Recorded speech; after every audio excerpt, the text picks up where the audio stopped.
સુરતના લીંબાદ વિસ્તારમાં રહેતા યુવકના લગ્ન લીંબાદ વિસ્તારમાં જ રહેતી યુવતી સાથે થયા હતા. જોકે લગ્ન બાદ યુવતી ઘરેથી કોઈને કંઈ પણ કહ્યા વગર નીકળી ગઈ હતી.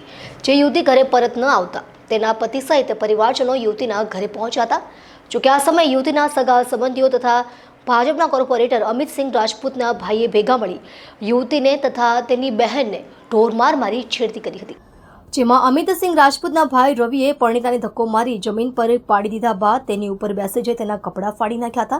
જેથી આખરે ભોગ બનનાર પરણિતાએ આ મામલે લીંબાદ પોલીસ મથકમાં ફરિયાદ નોંધાવતા પોલીસે તમામ સામે છેડતીનો ગુનો દાખલ કરી વધુ તપાસ હાથ ધરી છે. લીંબાદ વિસ્તારમાં રહેતા યુવકના લગ્ન લીંબાદમાં રંગીલા ટાઉનશીપમાં રહેતી યુવતી સાથે થયા હતા.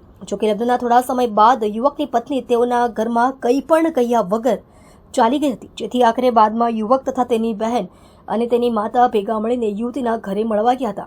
આ સમયે ઘરે હાજર તેના સગા સંબંધીઓમાં દિનેશ શુક્લા, રાજેશ શુક્લા તથા કર્ણ શુક્લાએ ભેગા મળી યુવકને એલફેલ ગાળો આપી હતી. એટલું જ નહીં, તેઓએ ભેગા મળી ભાજપના નગરસેવક અને લાંબા સમયથી વિવાદમાં સપડાયેલા પૂર્વ શાસક પક્ષ નેતા અમિતસિંહ રાજપૂતના ભાઈ રવિ જમુનાસિંહ રાજપૂતને પોતાના ઘરે બોલાવી લીધા હતા. જેથી બાદમાં તમામે ભેગા મળીને યુવકને એલફેલ ગાળો આપી ઢીકમુકીનો ઢોરમાર માર્યો હતો.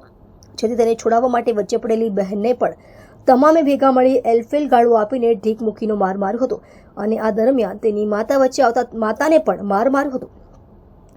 જોકે બાદમાં યુવતીને પકડીને ઘરની અંદર ખેંચી તું જ્યાદા મત બોલ, તુજે કહી મુંહ દિખાને કાબિલ નહીં રખુંગા તેમ કહી દુપટ્ટો ખેંચી લીધેલ અને તેને રવિને બોલાવી લેતા રવિએ યુવતીને ધક્કો મારી નીચે પાડી દીધી હતી અને તેના હાથ પકડી રાખી યુવતીની ઉપર બેસી જઈ તેણીનો ડ્રેસ ફાડીને યુવતી સાથે શારીરિક અડપલા કર્યા હતા.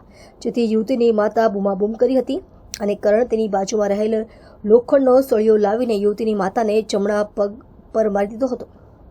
આ સમયે પણ રવિએ તુને કિસકો इसके बारे में बताया तो तुझे और तेरे परिवार को जान से मार दूंगा તેવી ધમકી આપી હતી. જેથી ભોગ બનનાર યુવતી આ મામલે અમરોલી પોલીસ મથકમાં ફરિયાદ નોંધાવતા પોલીસે છેડતીનો ગુનો દાખલ કરી વધુ તપાસ હાથ ધરી છે.